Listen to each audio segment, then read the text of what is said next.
और सूत्रों के हवाले से इस वक्त की सबसे बड़ी खबर, संभल पर बड़ी रिपोर्ट लीक हो गई है। सूत्रों के हवाले से बड़ी खबर, संभल की रिपोर्ट से सनसनीखेज खुलासा हुआ है। हरिहर मंदिर के ऐतिहासिक अस्तित्व पर साक्ष्य मिले हैं। ये बड़ी जानकारी आप तक पहुंचा रहे हैं। आजादी के वक्त संभल में 45% हिंदू थे। ये सूत्रों के हवाले से बड़ी खबर, संभल में अब सिर्फ 15% बचे हैं। ये रिपोर्ट में सामने आ गया है और सूत्रों के हवाले से रिपोर्ट लीक का ये खबर सामने आई है। दंगे और तुष्टीकरण की राजनीति ने शहर की डेमोग्राफी बदली है। ये बड़ी और अहम जानकारी आप तक पहुंचा रहे हैं। तो देखिए, सूत्रों के हवाले से इस वक्त की सबसे बड़ी खबर आपको हम बता रहे हैं। संभल पर बड़ी रिपोर्ट लीक हो गई है, ये सूत्रों का कहना है। संभल की रिपोर्ट से सनसनीखेज खुलासा हुआ है और हरिहर मंदिर के ऐतिहासिक अस्तित्व पर साक्ष्य मिले हैं। तो देखिए, जिस साक्ष्य की बात लगातार हिंदू संगठनों की तरफ से की जा रही थी, अब जिस तरह से ये सनसनीखेज खुलासा हुआ है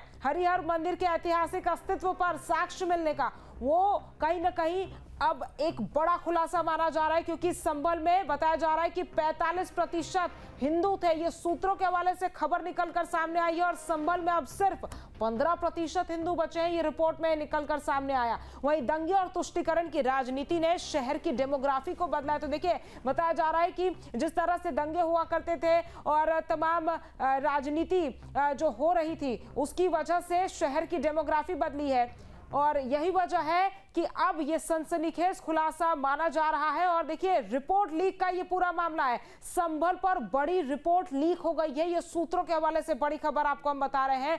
संभल की रिपोर्ट से सनसनीखेज खुलासा हुआ है। तो जो रिपोर्ट लीक हुई है उसमें ये तमाम चीजों का जिक्र है जो हम आपको बता रहे हैं कि ऐतिहासिक अस्तित्व पर जो है वो साक्ष्य मिले हैं, क्योंकि लगातार हरिहर मंदिर को लेकर हिंदू संगठन के लोग ये कहते हुए नजर आ रहे थे। कोर्ट में भी याचिकाएं दाखिल की गई थी, दलीलें दी जा रही थी कि हरिहर मंदिर के साक्ष्य है, ऐतिहासिक अस्तित्व पर साक्ष्य मिले हैं। और अब इस रिपोर्ट, जो ये रिपोर्ट लीक हुई है, उसमें भी ये तमाम बातें निकलकर सामने आई है। तो सूत्रों के हवाले से ये एक बड़ी खबर आपको हम बता रहे हैं और बताया जा रहा है कि आजादी के वक्त संभल में 45% हिंदू थे। यानी कि संभल में जब आजादी हमारे देश को मिली, उस समय हिंदुओं का जो आंकड़ा निकलकर इस रिपोर्ट के मुताबिक सामने आया वो 45% तक का था। और अब की अगर बात की जाए तो मात्र 15% हिंदू बचे हैं, ये इस रिपोर्ट में लिखा गया। वहीं दंगे और तुष्टीकरण की राजनीति ने शहर की डेमोग्राफी को बदल दिया है। इसी खबर पर ज्यादा जानकारी के साथ हमारे सहयोगी अविनाश हमारे साथ जुड़ गए हैं। अविनाश, ये एक बेहद ही बड़ी खबर है और आपके पास इसको लेकर क्या जानकारी, क्योंकि बताया जा रहा है कि रिपोर्ट लीक हो गई है संभल की। देखिए, रिपोर्ट लीक नहीं हुई है और ये कोई ऑफिशियल जानकारी नहीं है, लेकिन जो सोर्सेज हैं हमारे, वो बता रहे हैं कि जो रिपोर्ट सौंपी गई है आज मुख्यमंत्री को, चूंकि देखिए, जब संभल का पूरा विवाद हुआ था, जब दंगा हुआ था और जिस मंदिर परिसर को लेकर जब ये पूरा विवाद खड़ा हुआ था, तब सरकार की तरफ से एक न्यायिक आयोग का गठन किया गया था, जिसमें एक एक्स IPS को रखा गया था, एक एक्स रिटायर्ड जो कह सकते हैं कि जो जस्टिस थे उनको रखा गया था, और एक जो IAS थे उनको रखा गया था। तो इस कमेटी ने जो पूरी रिपोर्ट है, चूंकि वो तस्वीर भी सामने आ चुकी है, वो रिपोर्ट आज सौंपी गई है और उसमें सोर्सेज के हवाले से ये खबर है कि ये चौंकाने वाली जानकारी सामने आ रही है कि कहीं ना कहीं जो वहाँ की पूरी डेमोग्राफी है, और चूंकि आप खुद सोचिए कि प्रधानमंत्री ने जब बात कही थी कि इस देश के तमाम ऐसे इलाके हैं जहां की डेमोग्राफी चेंज हुई है, तो उसमें संभल का भी नाम जुड़ गया, क्योंकि संभल का जो पूरा विवाद है वो कहीं ना कहीं कई सवाल खड़े करता है। और जिस तरीके से वहां पर मारपीट हुई, दंगा हुआ, आगजनी की गई, हालांकि उसके बाद सरकार ने सख्त एक्शन लिया, लेकिन ये चौंकाने वाली रिपोर्ट है। हालांकि इसको अभी ऑफिशियल नहीं किया गया है न्यायिक आयोग की तरफ से और न ही सरकार की तरफ से, लेकिन अगर ये सच है तो जाहिर तौर पर कह सकते हैं कि अब सरकार एक बड़ा एक्शन लेने वाली है कि आखिर क्या वजह रही। चूंकि देखा जाए तो चाहे हम संभल की बात करें, नेपाल बॉर्डर की बात करें, तो यहां से तमाम ऐसी रिपोर्ट्स सामने आ रही हैं कि वहां पर बीते कुछ सालों में, खासतौर पर अगर हम बीते 2 या 3 दशक की बात करें, तो यहां की डेमोग्राफी में भयंकर बदलाव हुआ है। तो संभल में भी कहीं ना कहीं कुछ ऐसा देखने को मिल रहा है। हालांकि ये अब जांच का विषय है। अविनाश, चूंकि डेमोग्राफी को लेकर हम देख रहे हैं, केंद्र सरकार हो या राज्य सरकार हो, लगातार इस पर बात करती नजर आ रही है। लेकिन अगर हम विपक्षी दलों की भी बात करें, जिस तरह से इस रिपोर्ट में कहा गया है कि राजनीति में और तुष्टीकरण की राजनीति की वजह से शहर की डेमोग्राफी बदली है। तो अब इस पर अगर ये रिपोर्ट सही निकलती है, इस रिपोर्ट के जो सूत्रों के हवाले से आंकड़े बताए गए हैं, 45% हिंदू थे आजादी के समय और अब 15% ही बचे हैं, तो फिर आने वाले समय में अगर इस पर राजनीति गर्माती है तो किस तरह से देखा जाएगा?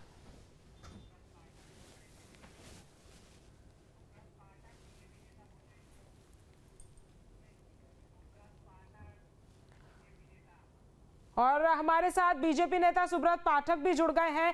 पाठक जी, आपका न्यूज स्टेट पर बहुत बहुत स्वागत है। जिस तरह से सूत्रों के हवाले से ये खबर निकलकर सामने आई है, रिपोर्ट पे चौंकाने वाले खुलासे हुए हैं।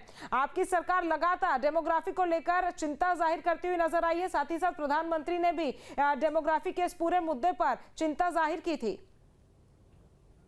नहीं, देखो आप, ये बहुत गंभीर मामला है, क्योंकि जैसा कि हमने देखा कि भारत की आज़ादी के बाद भारत का विभाजन हुआ और भारत के विभाजन के बाद पाकिस्तान और पाकिस्तान के बाद बांग्लादेश बना। उन दोनों देशों से हिंदुओं की संख्या लगभग समाप्त हो गई है। किस प्रकार से हिंदुओं का उत्पीड़न हुआ, किस प्रकार से बलात् उनका धर्म परिवर्तन हुआ, बच्चियों के अपहरण करके उनके साथ निकाह हुए, मैंने एक पूरी आबादी कोई किस प्रकार से षड्यंत्रों के तहत वहां पर समाप्त कर दिया गया। दूसरी ओर हिंदुस्तान में छल से, माने पाकिस्तान में बल से तो हिंदुस्तान में छल से जिस प्रकार से यहाँ की डेमोक्रेसी को जो डेमोग्राफी प्रभावित की गई है, ये अपने आप में बहुत चिंता का विषय है। कश्मीर, वहां से हिंदुओं को किस प्रकार से एक रात में निकाल दिया गया, और इसी प्रकार से धीरे धीरे धीरे हिंदुस्तान का वो हर गली गांव मोहल्ला जहां के ऊपर मुस्लिम समाज की आबादी बढ़ी, वहां से धीरे धीरे धीरे हिंदुओं ने पलायन शुरू कर दिया। कितने ही गांव पूरे उत्तर प्रदेश में, देश में ऐसे हैं जहां पहले हिंदुओं की आबादी 50% से अधिक हुआ करती थी, अब वहां के ऊपर धीरे धीरे लोग पलायन कर चुके हैं और गांव के गांव खाली हो चुके हैं। शहरों की भी स्थितियां यही हैं, बड़े बड़े शहर आप देख लीजिए। तो कुल मिलाकर जिस प्रकार से ये डेमोग्राफी जो बदलने का जो षड्यंत्र जो चल रहा है, ये इसका उजागर होना भी महत्वपूर्ण है और षड्यंत्रकारियों को दंड देना भी बहुत आवश्यक है। तो निश्चित रूप से अब कमेटी की जो सिफारिशें आएंगी उसके ऊपर योगी सरकार काम करेगी। सर, कौन बदल रहा है डेमोग्राफी? क्योंकि विपक्ष लगातार जो है वो डेमोग्राफी वाले मुद्दे पर सरकार को ही घेरता हुआ नजर आता है। देखो, डेमोग्राफी कौन बदल रहा है आप भी जानते हो, ये कोई समझ बताने की बात नहीं है कि जिस प्रकार से जो कट्टरपंथी लोग हैं जो चाहते हैं जिस प्रकार से कि पूरी दुनिया में इस्लाम की हुकूमत हो, तो इस प्रकार की सोच वाले लोग वो पूरी दुनिया में ये काम कर रहे हैं। सर, आप हमारे साथ बने रहिए। हमारे साथ समाजवादी पार्टी के प्रवक्ता अनुराग भदौरिया जी भी जुड़ गए। अनुराग जी, न्यूज स्टेट पर आपका बहुत बहुत स्वागत है। जो ये रिपोर्ट डेमोग्राफी से जुड़ी निकलकर सामने आई है, आप किस तरह से देखते हैं? देखिए, भारतीय जनता पार्टी को ये पूरा एहसास हो चुका है कि 27 में जा रहे हैं, जनता ने उनका मन, विदाई का मन बना लिया है, तो वो विदाई समारोह की तैयारी कर रहे हैं। सोच रहे हैं विदाई समारोह की तैयारी के लिए शायद कुछ बच जाए। जब होता है ना, रिजल्ट आउट हो जाता है, आदमी फेल हो जाता है, फिर जुगाड़ लगाता है कहीं पास हो जाए। ये जुगाड़ है इनका कि हम पास हो जाएं, कुछ जुगाड़ बना लें, कहीं कुछ नफरत की राजनीति कर लें। अरे भैया, लोग परेशान हैं, घर में ठीक से चूल्हे नहीं जल रहे हैं, टैरिफ लगा हुआ, इंडस्ट्री बंद हो रही है। कानपुर में जाके देखिए, उन्नाव में जाके देखिए, लोगों की नौकरियां जा रही हैं। दर्द नहीं है क्या सरकार को? कोई चिंता नहीं है कि जिनकी नौकरी जा रही, कम से कम चिंता तो व्यक्त कर लो। अनुराग जी, कल ही नियुक्ति पत्र मुख्यमंत्री की तरफ से बांटे गए हैं। मेरी बात सुन लो, मैं बात कर रहा हूँ, मैं जनता की बात कर रहा हूँ, मैं अपनी बात नहीं कर रहा हूँ, मैं उन लोगों की बात कर रहा हूँ जिनके घर का चूल्हा बुझ रहा है।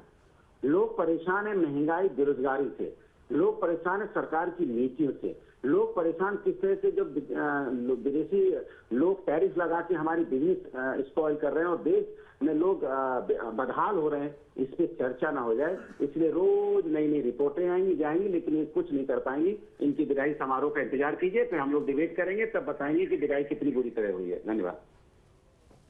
सर, जांच जहाँ भक्ति है हर शब्द में, कथाओं में छुपे हैं दिव्य रहस्य और ज्योतिष देता है जीवन को दिशा। धर्म से जुड़ी हर बातों को जानने के लिए हमारे चैनल स्तुति को सब्सक्राइब करें। चैनल पर जाने के लिए इस लिंक पर क्लिक करें।